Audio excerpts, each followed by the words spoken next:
Existe um pássaro na Amazônia que os indígenas nunca olham diretamente nos olhos. Eles dizem que quem desafia essa regra ancestral perde a visão em segundos, às vezes para sempre. Parece lenda, superstição de povos antigos, mas em 2018, um biólogo alemão com doutorado em ornitologia ignorou esse aviso. Ele tinha estudado aves por mais de 20 anos, publicado dezenas de artigos científicos, explorado florestas em 3 continentes. Achava que conhecia todos os mecanismos de defesa das aves. Estava errado. O que aconteceu com ele naquela tarde mudou tudo o que a ciência pensava saber sobre a fauna amazônica. Vou te contar o que aconteceu em seguida.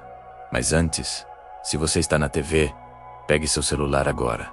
Procure o nosso canal e faça sua inscrição. O que você vai descobrir aqui pode mudar completamente sua visão sobre os segredos mais profundos da Amazônia. Dr. Marcus Weinberg tinha 43 anos quando embarcou para o Brasil pela 7ª vez na carreira. Alemão, nascido em Munique, dedicara sua vida ao estudo de aves tropicais. Sua especialidade eram mecanismos de defesa aviária, aqueles comportamentos extraordinários que algumas espécies desenvolvem.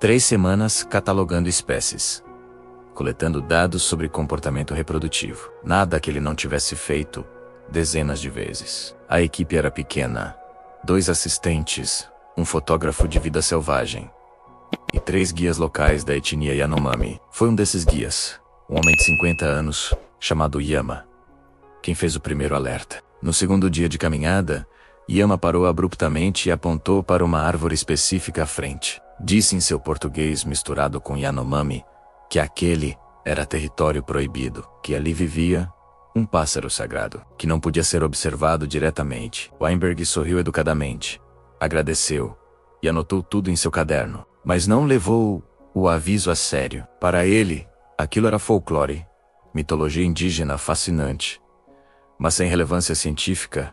Yama insistiu. Explicou que seu avô havia ficado cego por olhar para aquela ave quando jovem, que todos na aldeia conheciam histórias de caçadores e exploradores que perderam a visão ao desrespeitar a regra.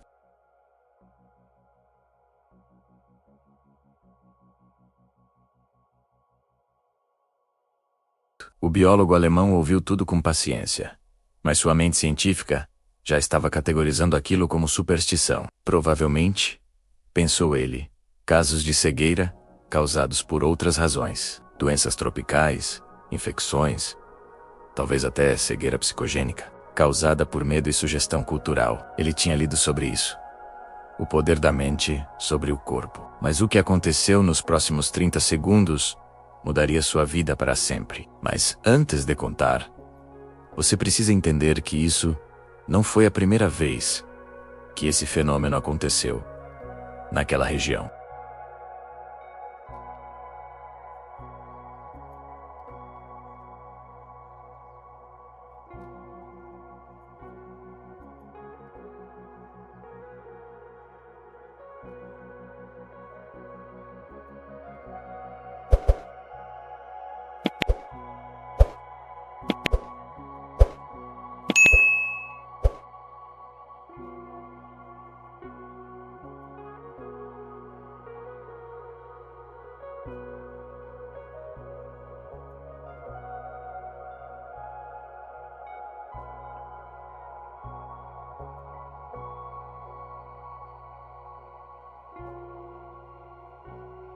Que pareciam pulsar sob a luz filtrada pela copa das árvores.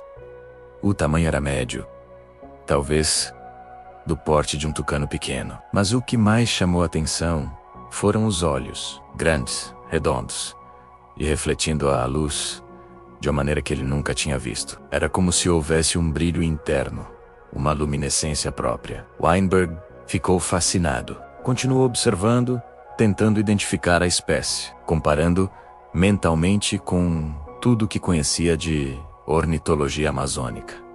E então, sem aviso, a ave virou a cabeça diretamente para ele. O contato visual foi instantâneo.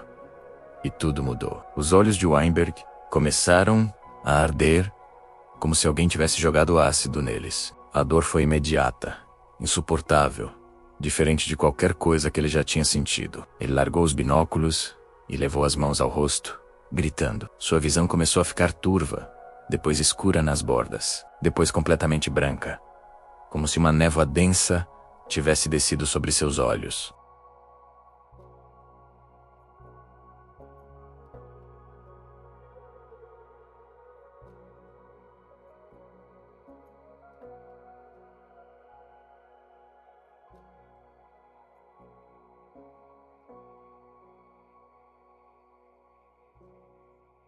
O desespero tomou conta da equipe. Os assistentes correram para ajudar o Weinberg, que estava ajoelhado no chão, as mãos pressionadas contra o rosto remendo de dor. Yama imediatamente começou a preparar uma pasta com folhas que carregava numa bolsa de fibra trançada, algo que seu povo usava para queimaduras. Mas mesmo ele parecia assustado com a velocidade e intensidade da reação. O fotógrafo acionou via satélite um pedido de resgate emergencial. Levou 6 horas até um helicóptero conseguir chegar àquela parte remota da floresta. Durante todo esse tempo, Weinberg permaneceu em estado de choque, a visão completamente branca, sem conseguir distinguir absolutamente nada. A dor nos olhos era constante, pulsante, como se agulhas em brasa estivessem sendo enfiadas. Quando finalmente chegou ao hospital em Manaus, a equipe médica ficou perplexa. Os exames oftalmológicos mostravam inflamação severa, mas nenhuma lesão física aparente. Não havia perfuração, queimadura química detectável, nenhum corpo estranho. Era como se os olhos tivessem sido atacados por algo invisível. Trataram com anti-inflamatórios potentes, colírios de corticoides, até mesmo consideraram terapia com imunossupressores. Lentamente, ao longo de 2 semanas, parte da visão retornou. Mas apenas parte. Weinberg recuperou cerca de 60% da capacidade visual. O resto se foi permanentemente, deixando manchas escuras no campo de visão, especialmente na região central, onde a acuidade deveria ser maior. Sua carreira como pesquisador de campo tinha terminado. Ele voltou para a Alemanha e nunca mais falou publicamente sobre o incidente. Mas a história vazou nos círculos acadêmicos, e foi assim que outros casos começaram a emergir. Mas o caso mais perturbador ainda estava por vir, e envolvia alguém que conhecia muito bem a floresta. 3 anos antes do incidente com Weinberg, em 2015, um fotógrafo americano chamado John Peterson estava na Amazônia documentando aves raras. Peterson tinha 15 anos de experiência fotografando vida selvagem em ambientes extremos. Já tinha trabalhado na Antártida, no Serengeti, nas selvas do Bornéu. Conhecia os riscos, respeitava a natureza, sempre seguia protocolos de segurança. Mas quando guias locais da etnia ticuna o alertaram sobre um pássaro específico que não deveria ser fotografado diretamente, ele interpretou aquilo como uma questão de respeito cultural, não como um perigo físico real. Peterson estava usando uma câmera Canon com uma lente teleobjetiva de 600 mm, o tipo de equipamento que permite fotografar detalhes de aves a grandes distâncias. Quando avistou uma ave com plumagem extraordinariamente brilhante, não resistiu, enquadrou, focou, e no momento em que pressionou o botão do obturador, sentiu uma dor aguda nos olhos. Diferente de Weinberg, Peterson não ficou completamente cego. Sua visão ficou severamente prejudicada por cerca de 48 horas. Depois, retornou gradualmente, mas ele desenvolveu fotofobia permanente, uma sensibilidade extrema à luz que o obriga a usar óculos escuros mesmo em ambientes internos. Sua carreira como fotógrafo também nunca mais foi a mesma. O terceiro caso documentado aconteceu em 2012, envolveu uma equipe inteira. Um time da BBC estava filmando um documentário sobre a biodiversidade amazônica, quando o cinegrafista principal, Mike Chun, avistou através da câmera o que descreveu como o pássaro mais bonito que já tinha visto. Chun era britânico de origem chinesa, veterano de mais de 50 produções de natureza, técnico experiente que sabia exatamente como se comportar perto de animais selvagens, mas ninguém havia o alertado especificamente sobre aquela espécie. Ele manteve a câmera apontada por talvez 10 segundos, tempo suficiente para conseguir alguns segundos de filmagem. Quando abaixou a câmera, seus olhos estavam lacrimejando copiosamente, e ele sentia uma queimação intensa. Diferente dos outros casos, Sean teve sorte. Sua visão ficou embaçada por alguns dias, mas retornou completamente ao normal em cerca de uma semana. A equipe médica que o atendeu em Manaus teorizou que talvez a exposição tenha sido breve demais para causar dano permanente, ou que algum fator ambiental diferente estava presente. As filmagens que ele conseguiu capturar mostravam uma ave de médio porte com plumagem iridescente, mas a qualidade da imagem não era suficiente para a identificação definitiva da espécie. E foi justamente essa concentração geográfica que revelou algo que os cientistas não esperavam descobrir. Quando pesquisadores começaram a mapear todos os casos conhecidos de cegueira súbita associada a avistamentos de aves na Amazônia, um padrão emergiu claramente. Todos os incidentes estavam concentrados numa área relativamente pequena, um raio de aproximadamente 200 quilômetros no Alto Rio Negro, abrangendo partes do Amazonas brasileiro e chegando até a fronteira com a Venezuela. Mais especificamente, os casos se concentravam em territórios habitados por 3 etnias principais: Yanomami, Ticuna e Kaxinawá. E todos ocorriam durante a mesma época do ano, entre agosto e novembro, que corresponde à estação seca na região. E sabe o mais intrigante? Os indígenas já sabiam de tudo isso há séculos. Se inscreva no canal para descobrir o que eles têm a dizer. Para entender verdadeiramente o mistério desse pássaro, é preciso primeiro entender como os povos indígenas da Amazônia veem o mundo. Não é apenas uma questão de crenças ou superstições,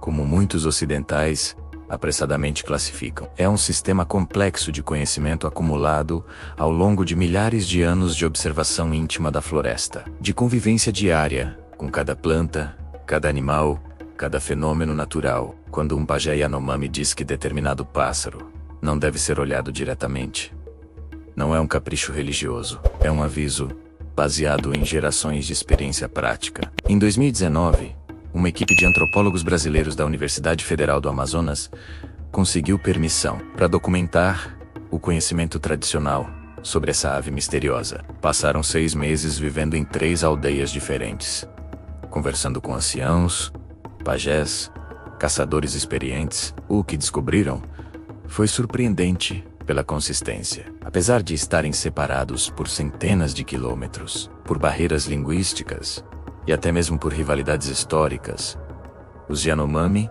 Ticuna e Kaxinawá descreviam exatamente a mesma ave, com detalhes impressionantemente similares. Os Yanomami a chamam de Mapiá Yanomami, que traduzido livremente significa o pássaro que guarda a fronteira entre o mundo visível e o mundo invisível. Os Ticuna usam o nome Tsara, que significa aquele cujos olhos refletem o céu. Os Kaxinawá simplesmente a chamam de o Irapuru-cego, o pássaro que tira a visão, mas todos concordam em características físicas básicas: tamanho médio, plumagem com tons de azul e verde, que mudam conforme a luz, olhos desproporcionalmente grandes para o tamanho da cabeça, e um brilho peculiar nessas mesmas pupilas que parece quase sobrenatural. Mas o mais impressionante é que todas essas tribos, separadas por centenas de quilômetros, descrevem exatamente o mesmo ritual de proteção. Quando é necessário atravessar o território onde essa ave habita, especialmente durante a época de reprodução entre agosto e novembro, os indígenas seguem um protocolo específico. Primeiro, pintam ao redor dos olhos com pasta feita de urucum, misturado com resina de uma árvore específica, que eles chamam simplesmente de árvore protetora. Depois, carregam um pequeno feixe de folhas de uma planta aromática, que deve ser queimada se a ave for avistada, produzindo uma fumaça densa que supostamente a afasta. Mais importante ainda, eles jamais olham diretamente para cima quando caminham naquele território. Sempre mantêm o olhar voltado para frente ou para baixo, usando apenas a visão periférica para detectar movimento acima. Se a ave for avistada, a instrução é clara: abaixar imediatamente a cabeça, fechar os olhos e se afastar lentamente, sem fazer movimentos bruscos. Jovens guerreiros passam por treinamento específico, desde a infância, para desenvolver essa disciplina visual. É um conceito que eles chamam de respeito visual. A ideia de que nem tudo que existe deve ser olhado diretamente, que alguns seres da floresta merecem ser reconhecidos apenas perifericamente, nunca confrontados com um olhar direto, que em muitas culturas é interpretado como desafio ou ameaça. Um pajé Yanomami de 70 anos, cujo nome foi mantido em sigilo, a pedido dele mesmo, compartilhou uma história que é passada de geração em geração há tanto tempo, que ninguém sabe exatamente quando aconteceu. Era sobre um jovem caçador arrogante, que decidiu provar que não tinha medo de nada na floresta. Ele preparou suas melhores flechas, pintou seu corpo com os padrões de guerra, e foi propositalmente ao território da ave sagrada. Quando a encontrou,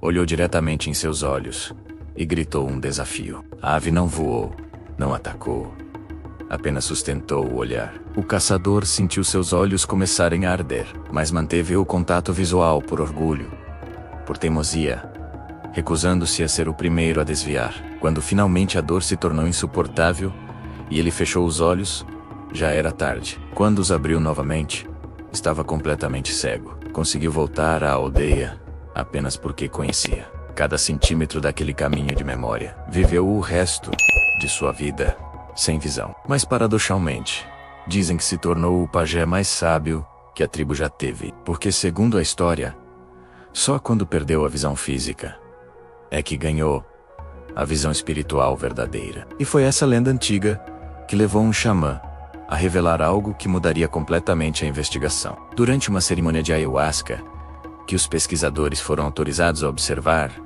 o xamã entrou em transe profundo e começou a falar sobre a ave. Disse que ela não é apenas um pássaro, que sua função na floresta é proteger algo específico, algo que os humanos não estão prontos para conhecer, que no território onde ela habita crescem plantas com propriedades medicinais tão poderosas que poderiam tanto curar quanto destruir, que a ave evoluiu ao longo de milênios para se tornar guardiã daquele conhecimento, impedindo que caçadores de plantas medicinais ou bioprospectores chegassem perto demais. Essa revelação fez os antropólogos voltarem aos mapas. E de fato, quando cruzaram os dados de localização dos avistamentos da ave com estudos botânicos da região, descobriram que aquelas áreas específicas tinham concentração excepcionalmente alta de espécies vegetais endêmicas, muitas delas ainda não estudadas pela farmacologia moderna. Plantas que os próprios indígenas usam com extremo cuidado e apenas em circunstâncias muito específicas. O comportamento territorial extremo da ave fazia sentido evolutivo. Ela não estava apenas protegendo seu ninho ou filhotes, estava protegendo seu habitat alimentar inteiro, um ecossistema único que dependia daquelas plantas específicas e que seria devastado se exploradores comerciais descobrissem sua localização exata. Isso trouxe à tona uma questão incômoda.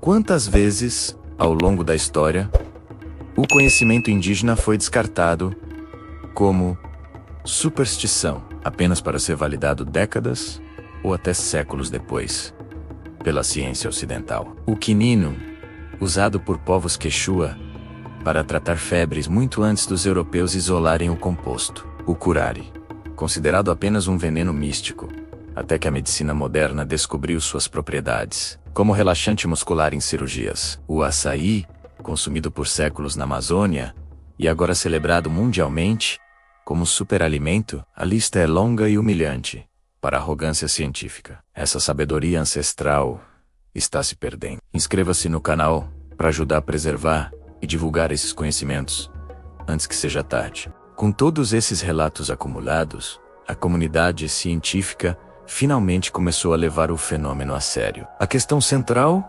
passou a ser: afinal, que espécie de ave é essa? Ornitólogos de várias universidades se debruçaram sobre as descrições, tentando encontrar correspondência com espécies já catalogadas. A Amazônia abriga mais de 1.300 espécies de aves conhecidas, muitas delas com comportamentos ainda pouco estudados. A primeira hipótese mais aceita envolveu a árpia. Árpia, uma das maiores e mais poderosas aves de rapina do mundo. Arpias são conhecidas por seu comportamento territorial extremamente agressivo, especialmente durante o período de reprodução. Há casos documentados de arpias atacando drones, perseguindo pesquisadores, até mesmo derrubando pequenos aviões não tripulados. Além disso, arpias têm olhos grandes e penetrantes, amarelo-alaranjados, que podem ser bastante intimidadores. A teoria sugeria que talvez em determinadas condições de luz, especialmente no final da tarde,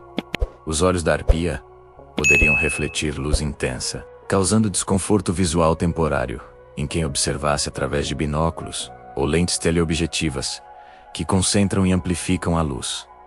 Mas essa hipótese tinha problemas sérios. Primeiro, as arpias têm plumagem predominantemente cinza e branco, não os tons de azul e verde iridescente. Segundo, arpias são aves grandes, com envergadura de até 2 metros, enquanto as descrições falam de uma ave de porte médio. Terceiro, arpias são conhecidas pelos povos indígenas, que as caçam e têm nomes específicos para elas em seus idiomas, completamente diferentes dos nomes dados à ave misteriosa. A hipótese da arpia foi gradualmente abandonada. Mas então os pesquisadores encontraram algo nas penas coletadas que não deveria estar ali. Durante uma expedição de 2020, a equipe conseguiu encontrar algumas penas onde a ave havia sido avistada dias antes. As penas foram enviadas para análise no Museu Paraense Emílio Gueldi, uma das instituições mais respeitadas. A análise microscópica revelou uma estrutura de pigmentação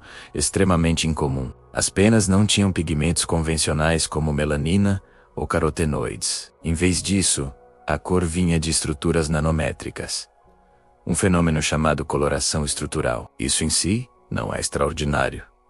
Muitas aves têm plumagem iridescente. Mas o que chamou a atenção foi a escala e a complexidade dessas estruturas. Eram muito mais elaboradas do que qualquer coisa vista antes. Mais ainda, quando expostas à luz ultravioleta em laboratório, as penas emitiam um brilho intenso, que era invisível ao olho humano, mas que câmeras sensíveis a UV capturavam claramente. Isso levou à segunda hipótese principal: tratar-se de uma espécie ainda não catalogada. E essa possibilidade está longe de ser absurda. Estima-se que cerca de 15 a 20% das espécies de aves amazônicas ainda não foram descritas. A cada ano, novas espécies são descobertas, especialmente em áreas remotas de difícil acesso, como o Alto Rio Negro. O ritmo de destruição da floresta é tão acelerado que muitas espécies provavelmente serão extintas antes mesmo de serem conhecidas. Uma ave de porte médio, com hábitos discretos, habitando o dossel da floresta em área pouco explorada, poderia facilmente ter escapado da catalogação. O fato de os povos indígenas a conhecerem há séculos não significa que a ciência ocidental já tenha registrado sua existência formal. Afinal, foram necessários quase 500 anos, desde a chegada dos europeus à Amazônia até a descrição científica de muitas espécies. A terceira hipótese envolvia o irapuru, especificamente o irapuru verdadeiro. Saiporinos arada, uma ave lendária na cultura amazônica, famosa por seu canto melodioso, considerado o mais belo da floresta. O irapuru tem plumagem com tons de maramá avermelhado e não corresponde exatamente às descrições da ave misteriosa. Mas alguns pesquisadores sugeriram que poderia haver uma subespécie ou variante regional ainda não identificada. Além disso, o irapuru tem comportamento extremamente discreto. É difícil de avistar mesmo quando está cantando bem próximo. E há relatos folclóricos de que ver um irapuru traz boa ou má sorte, o que poderia ter evoluído para o tabu de não olhar diretamente. Mas essa teoria também não explicava o mecanismo físico da cegueira. E foi ao estudar aves de outras regiões do mundo que a explicação mais perturbadora surgiu. Na Papua Nova Guiné, existem as aves do gênero pituí, especificamente a pituí de Crows, que são as únicas aves conhecidas com neurotoxinas. Essas toxinas, chamadas batrachotoxinas, são as mesmas encontradas nos sapos venenosos da América Central e do Sul. As aves pitui adquirem essas toxinas através de sua dieta, que inclui besouros específicos que, por sua vez, obtêm os compostos de plantas. A toxina serve como um mecanismo de defesa contra predadores. Qualquer animal que tente comer uma ave pitui sofre paralisia neuromuscular severa. Essa descoberta, feita apenas em 1992, foi revolucionária, porque até então, acreditava-se que aves não podiam ser venenosas. Se uma ave na Nova Guiné desenvolveu capacidade de acumular e utilizar neurotoxinas como defesa, por que não poderia existir uma ave na Amazônia com mecanismo similar, mas afetando especificamente os olhos de potenciais ameaças? A Amazônia tem diversidade química muito maior que a Nova Guiné, com milhares de compostos bioativos ainda não estudados. A teoria ganhou força quando pesquisadores descobriram que algumas plantas endêmicas, na área onde a ave habita, produzem alcaloides com propriedades fotossensibilizantes. Compostos que, quando absorvidos pela pele ou olhos, aumentam dramaticamente a sensibilidade à luz, podendo causar queimaduras químicas. Se a ave consumisse essas plantas e secretasse metabólitos através de glândulas oculares especializadas, e se esses metabólitos pudessem ser dispersos no ar ou transmitidos através do olhar intenso, que concentra reflexo de luz, talvez houvesse ali um mecanismo de defesa único, nunca antes documentado em aves. Ative as notificações para não perder a revelação no próximo episódio. Mas nem todos os cientistas estavam convencidos de que a explicação fosse puramente biológica ou química. Alguns físicos especializados em óptica começaram a propor teorias alternativas baseadas em fenômenos puramente físicos de luz e reflexão. A teoria mais intrigante veio de um professor de física da Universidade de São Paulo, que estudava biomimética, a aplicação de designs encontrados na natureza para resolver problemas de engenharia. Ele propôs que a plumagem iridescente da ave, com suas estruturas nanométricas complexas, poderia funcionar como um conjunto de espelhos parabólicos microscópicos. Quando a ave vira a cabeça em determinado ângulo em relação ao Sol, essas estruturas poderiam concentrar e redirecionar raios solares de forma extremamente focada, criando um feixe de luz de alta intensidade direcionado precisamente aos olhos de quem estivesse observando. Seria similar ao que acontece quando alguém usa uma lupa para concentrar a luz solar num ponto específico, gerando calor intenso o suficiente para queimar papel. Só que neste caso, a própria plumagem da ave funcionaria como milhares de lentes minúsculas, trabalhando em conjunto. Para testar essa hipótese, o físico criou modelos computacionais, simulando a estrutura das penas, baseado nas análises microscópicas disponíveis. Ele variou ângulos de incidência solar, distância do observador e até mesmo o efeito de amplificação através de binóculos ou lentes de câmera. Os resultados iniciais eram promissores. Em determinadas configurações específicas, a simulação mostrava picos de intensidade luminosa, que poderiam, teoricamente, causar dano retiniano temporário. Mas quando testaram essa teoria em laboratório, o resultado foi totalmente inesperado. Mesmo recriando as condições ideais de ângulo e iluminação usando penas reais coletadas, a intensidade de luz refletida estava muito abaixo do limiar necessário para causar dano ocular real. Era bonito, era brilhante, poderia até causar desconforto momentâneo, mas não explicava casos de cegueira parcial permanente, como o de Weinberg. A teoria física pura foi descartada, mas abriu caminho para uma abordagem híbrida mais complexa. E se não fosse apenas luz, mas luz combinada com algum composto químico? Isso levou pesquisadores a investigar um fenômeno conhecido como fotossensibilização, onde certas substâncias químicas aumentam dramaticamente a sensibilidade da pele ou olhos à radiação luminosa. Existem muitas plantas que produzem compostos fotossensibilizantes. A mais conhecida talvez seja a Hypericon perforatum, a erva de São João, que contém hipericina, um composto que causa fotossensibilidade severa em animais que a consomem. Há casos documentados de gado que pastou em campos com essa planta e desenvolveu queimaduras graves na pele quando exposto ao sol. Na medicina humana, certos medicamentos como tetraciclinas e alguns anti-infletórios causam fotossensibilidade como efeito colateral. Pessoas tomando esses remédios precisam evitar a exposição solar, porque podem desenvolver queimaduras muito mais rapidamente que o normal. A teoria aplicada à ave misteriosa sugeria que talvez ela secretasse através de glândulas especializadas próximas aos olhos uma substância fotossensibilizante que poderia ser dispersa no ar em forma de aerossol microscópico quando se sentia ameaçada. Essa substância, ao entrar em contato com os olhos do observador, tornaria o tecido ocular extremamente sensível à luz.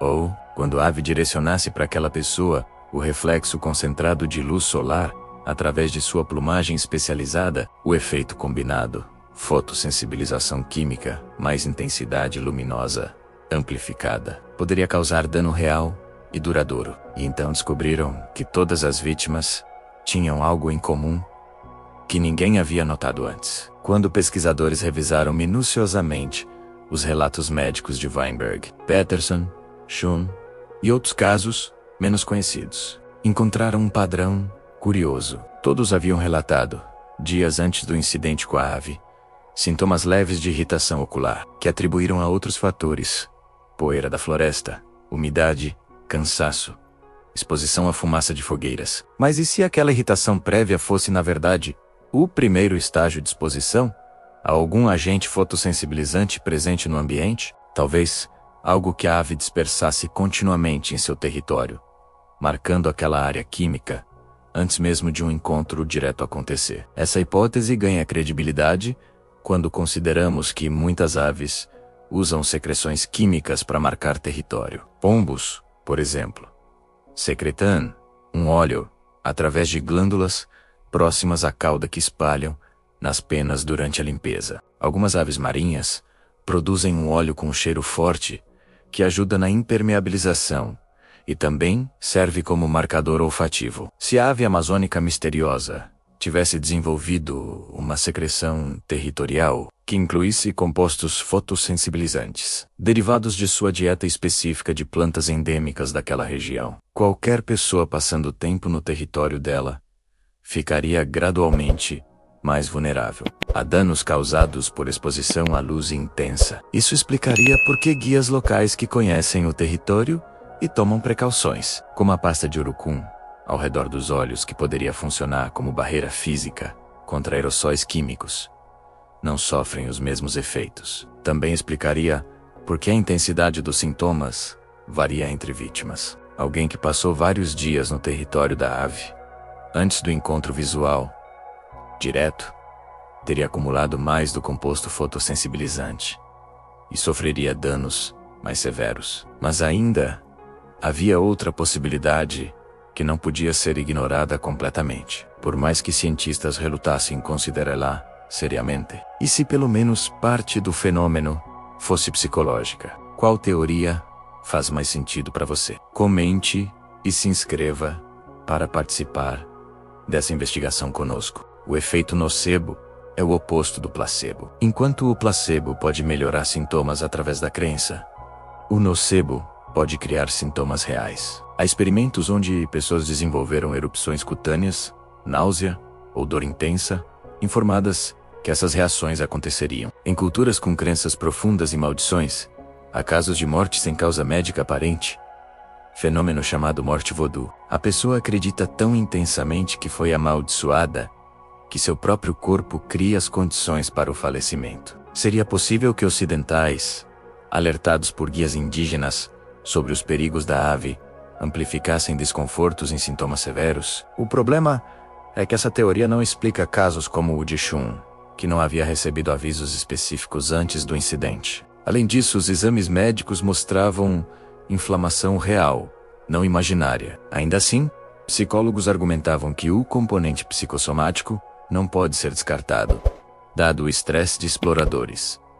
Nenhuma teoria sozinha explicava o fenômeno. A resposta envolvia múltiplos fatores trabalhando em conjunto: plumagem incomum, compostos químicos, reflexão de luz amplificada e talvez um componente psicológico. Mas teorias são apenas teorias até serem testadas. Em 2023, uma nova expedição foi organizada com protocolos diferentes. A equipe era brasileira liderada pela doutora Ana Carvalho, ornitóloga da Universidade Federal do Pará. Diferente de expedições anteriores, esta equipe construiu sua metodologia com respeito absoluto aos protocolos tradicionais. Antes de entrar na floresta, a equipe passou uma semana na aldeia Yanomami, aprendendo as práticas de proteção. Eles aplicaram a pasta de urucum ao redor dos olhos diariamente e carregaram feixes de folhas aromáticas. Mais importante, treinaram a disciplina de nunca olhar diretamente para cima, usando apenas visão periférica. A expedição levou equipamento especializado,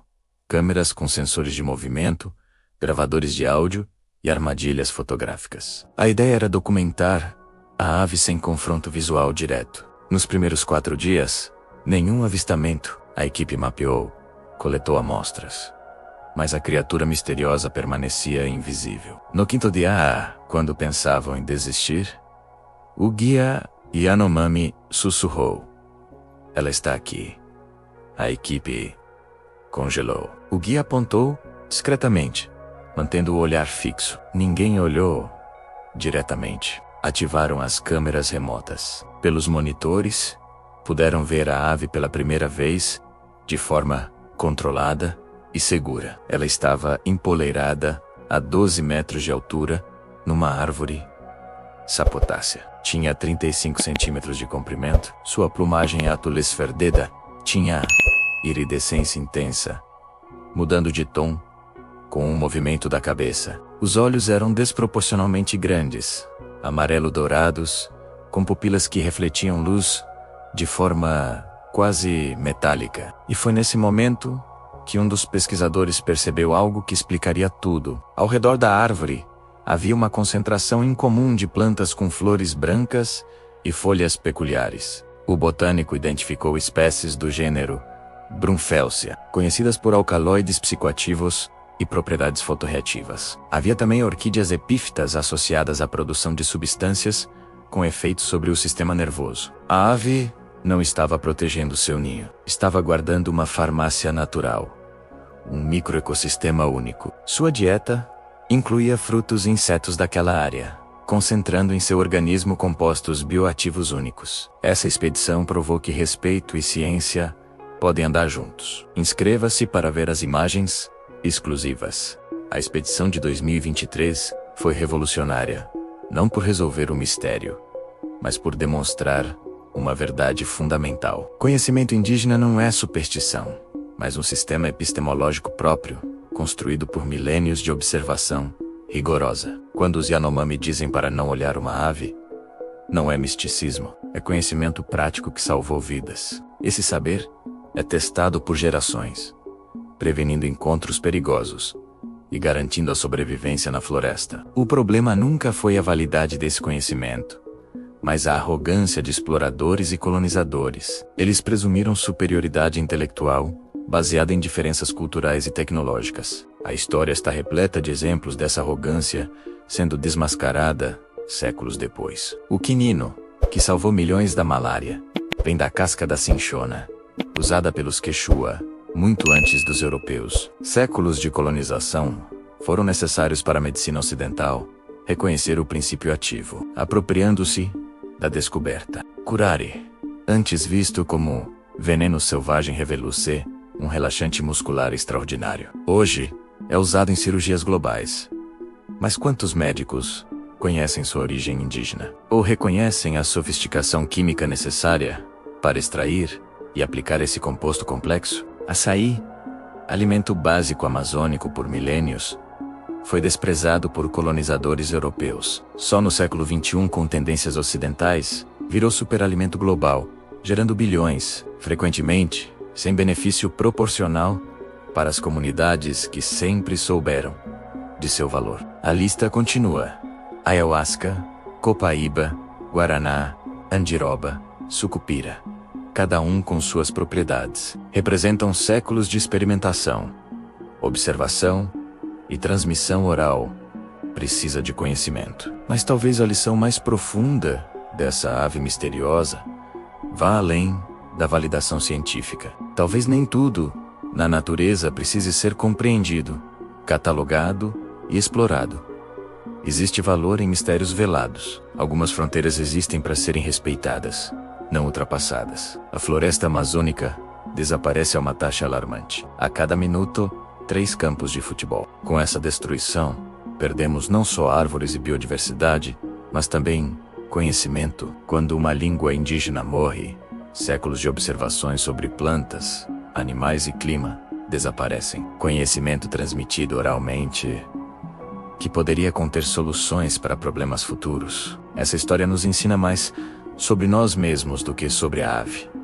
Inscreva-se para mais reflexões sobre mistérios que nos transformam. Então, afinal, o pássaro que cega os curiosos existe mesmo? Depois de tudo que investigamos, de todos os relatos documentados, das teorias científicas, do conhecimento ancestral, qual é a resposta? A verdade é que sim, a ave existe. Isso não está mais em questão. Múltiplas expedições documentaram sua presença. Penas foram coletadas e analisadas. Fotografias foram capturadas. Coordenadas geográficas foram mapeadas. Há uma espécie de ave de porte médio, com plumagem iridescente, azul esverdeada, habitando uma área específica do Alto Rio Negro, que exibe comportamento territorial extremamente agressivo, e está associada a casos documentados de dano ocular em humanos que a observaram diretamente. Se essa história te fascinou, clique em inscrever-se agora. Temos outros mistérios amazônicos esperando por você. Mas o mecanismo exato pelo qual ela causa cegueira ainda não foi completamente desvendado. Provavelmente envolve uma combinação de fatores. Compostos fotossensibilizantes, derivados de sua dieta única, de plantas endêmicas, secretados através de glândulas especializadas, e dispersos, como aerossol territorial, combinados com reflexão concentrada de luz solar, através de estruturas nanométricas, em sua plumagem iridescente, efeito amplificado, quando observada através de binóculos ou lentes teleobjetivas, possivelmente com algum componente psicossomático em certos casos. É uma explicação complexa, porque a natureza raramente oferece respostas simples. Evolução não cria mecanismos únicos de defesa por capricho. Essa ave desenvolveu ao longo de milênios uma estratégia sofisticada de proteção, porque estava guardando algo valioso. Um ecossistema rico em plantas medicinais raras, que sustentam não apenas ela, mas toda uma cadeia de biodiversidade interdependente. Destruir esse habitat significaria perder não apenas uma espécie de ave, mas potencialmente dezenas de compostos químicos, que poderiam ter aplicações médicas transformadoras. A comunidade científica atual reconhece a existência do fenômeno e está trabalhando para compreendê-lo completamente. Mas sempre, e isso é crucial, em colaboração respeitosa com as comunidades indígenas, que são as verdadeiras especialistas nesse conhecimento. Mas talvez a verdadeira pergunta que deveríamos fazer não seja se a ave existe, ou como exatamente ela causa cegueira. Talvez a pergunta mais importante seja: por que precisamos tanto provar tudo cientificamente? Por que não conseguimos simplesmente aceitar o aviso de povos que vivem em harmonia com a floresta há milênios e deixar alguns mistérios intactos? Comente.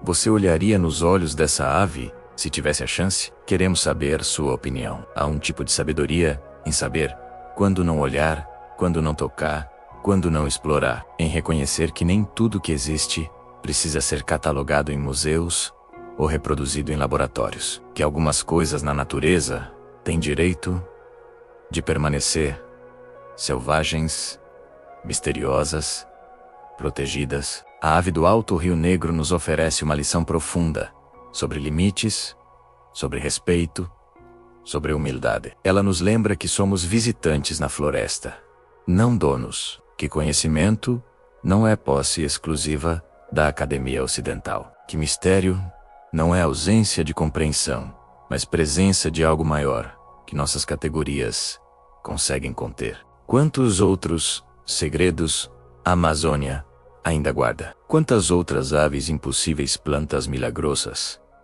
fenômenos inexplicáveis existem nas partes mais remotas da floresta, que talvez nunca sejam descobertos, porque o habitat será destruído antes que possamos sequer saber que estavam lá. Essa não é uma pergunta retórica. É um alerta urgente. Cada hectare de floresta perdido é uma biblioteca queimada, um laboratório destruído, um templo demolido. E diferente de construções humanas, que podem ser reconstruídas. Ecossistemas de milhões de anos de evolução, uma vez perdidos, nunca mais retornam. A ave que cega os curiosos pode ser vista como guardiã literal e metafórica. Ela protege fisicamente seu território, mas também nos ensina simbolicamente que há limites que não devemos ultrapassar. Conhecimentos que devemos aproximar com reverência, não com arrogância. O maior segredo talvez não seja o que a ave esconde, mas o que ela revela sobre nós mesmos.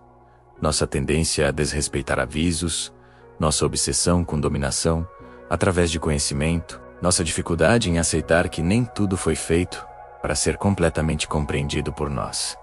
Se você gostou, deixe seu like. E lembre-se, muitos de vocês assistem nossos mistérios pela TV.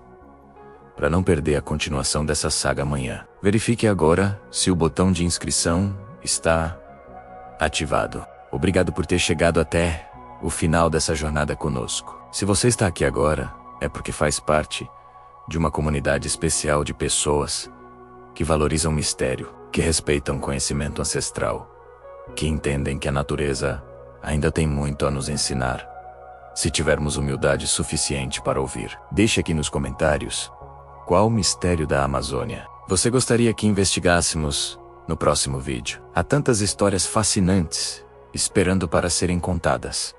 O boto cor-de-rosa que seduz mulheres na beira do rio, a cobra grande que protege os igarapés, as cidades perdidas, encobertas pela selva, os sons inexplicáveis que ecoam no meio da noite. Queremos saber qual desses segredos desperta sua curiosidade. Se você ainda não se inscreveu no canal, esse é o momento. Clique no botão de inscrição logo abaixo deste vídeo. Ative o sininho de notificações para ser avisado sempre que publicarmos uma nova investigação. Compartilhe este vídeo com alguém que você sabe que vai se fascinar por essa história. Siga a gente também no Instagram e TikTok, onde compartilhamos conteúdos exclusivos, bastidores das pesquisas e respondemos perguntas da comunidade. E lembre-se sempre, alguns segredos da floresta devem ser admirados de longe, com respeito, com reverência. Nem tudo precisa ser tocado para ser apreciado. Nem tudo precisa ser explicado para ser real. A verdadeira sabedoria,